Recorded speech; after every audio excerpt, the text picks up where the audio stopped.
National Director of Public Prosecutions, Advocate Shamila Batohi, says she wants to use this last 18 months as NDPP to solidify the foundation she's built. Speaking at a seminar in Cape Town, she said that the country depends on having an independent NPA. The seminar was about future-proofing the NPA and guarding its independence.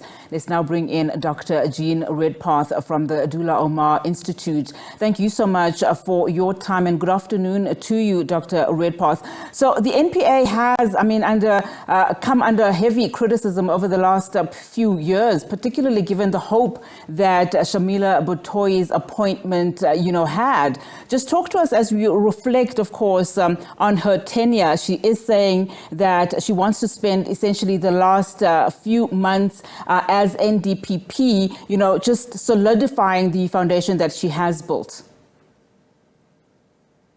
Yes, I think she was very candid today in the seminar, and what she was basically referring to is at the end of the last term of the previous parliament, you will recall that there was a bill passed to amend the NPA legislation in order to bring the investigating directorate in. And that at the time, the civil society presentations as well as from the NPA itself really tried to push for more operational and financial independence for the NPA. And unfortunately, that did not go through at the time, but there was an undertaking by the then minister, Ronald Lamola, that it would be dealt with early in 2025. And so I think the hope is that the operational and financial independence will enjoy some attention from Parliament as we go forward.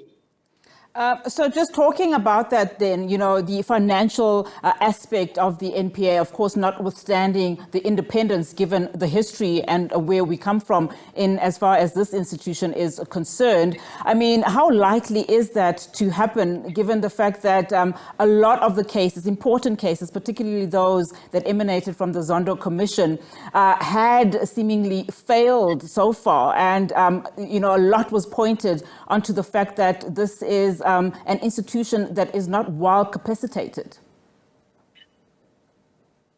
Yes, so the ability of the NPA to do its job is intricately linked to the financial and operational independence. Currently, we have a situation where the legislation requires the NDPP to get the permission of the Minister and the Director General of Justice to bring in outside skills. That's in Section 38 of the Act. The salaries are determined on a scale that is totally unrealistic. She has no direct control over the budget herself. That has to go through the Director General of Justice. And you can imagine that in the beginning, when she first came into office, she was trying to correct the wrongs of the previous state capture period. And it is now that it's become clear that there are these weaknesses in the legislation. The Constitution requires the legislation to ensure that the NPA can operate without fear, favour or prejudice. And it's become increasingly apparent that the legislation does not do that. And what she really would like to see is, before she leaves office, is that certain changes are made to ensure that. When we talk about, and when we analyze just the independence component, she does speak about future-proofing the NPA. I mean, one of the examples she cited quite recently, in fact, when she was appearing before Parliament, is that, cautioning the abuse of the private prosecutions to further certain agendas, quite pointedly talking about the Phala Phala matter, for instance. I want to know from you two sides, in fact, if that decision then by the NPA, of course, locally in Limpopo, to not further, institute those charges in Phala Phala, and just some of the questions that it has raised in as far as accountability, on the part of the NPA. So the NPA policy on pursuing prosecutions is quite clear.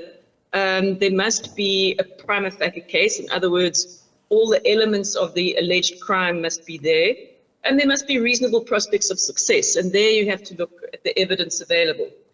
And the NDPP has looked at the evidence available in this instance and has said that there are no reasonable prospects of success. I would imagine that that's her reason.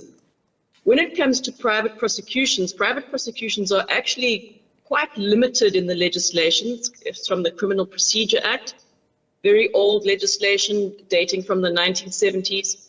And it's only in very limited circumstances that private prosecutions can be brought. And they can only be brought by someone with a direct interest in the matter. So that would be, for example, the victim of an assault, where the NPA decided not to prosecute them.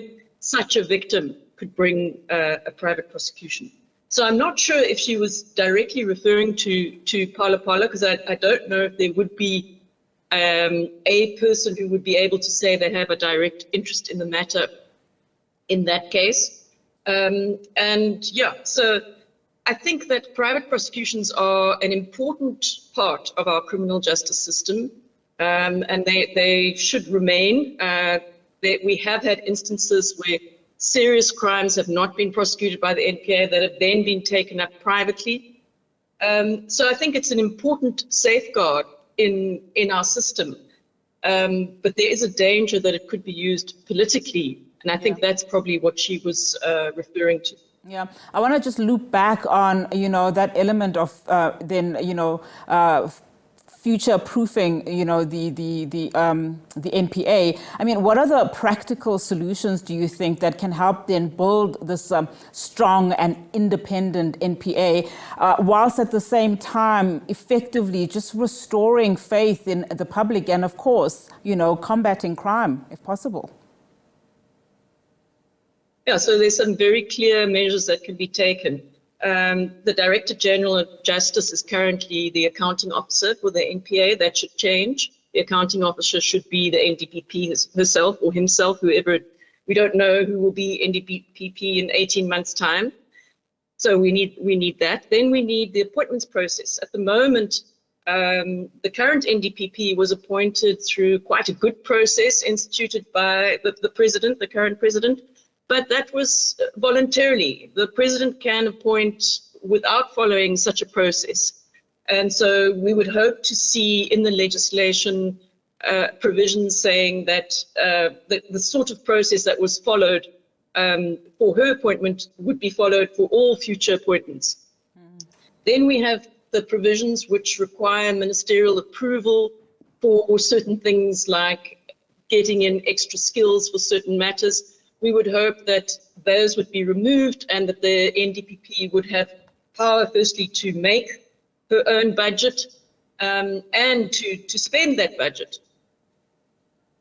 Then we have very interesting provisions which determine the salaries. And one of the big disasters during the state capture area was errors made in the occupational specific dispensation, which was supposed to adjust prosecutors' salaries to put them on the same level as in the private sector. And there were many mistakes made there. And so the whole salary dispensation needs to be looked at. And then we need to have prosecution-led investigations like we had during the Scorpions. The investigating directorate is a first step in that direction, but we need a lot more steps in that direction. And then when it comes to the directors of public prosecutions in the divisions, so we have one more division than provinces, 2 divisions in Gauteng. Those are the people who take the day-to-day decisions on prosecuting or not prosecuting, extremely powerful.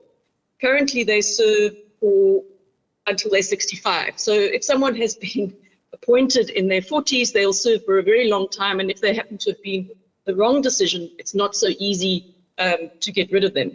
So like the NDPP has a 10-year term, I would like to see that the DPPs also have a more limited tenure so that we can bring in new talent and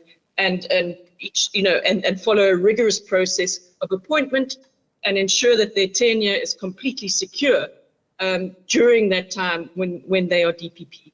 And of course, it will be very tough and interesting at the same time, 18 months then for Shamila Batohi as she tries to then solidify all of those foundations and plans, in fact, that she has built. But thank you so much, Dr. Redpath, for your analysis and coming onto the program. Dr. Jean Redpath from the Dullah Omar Institute.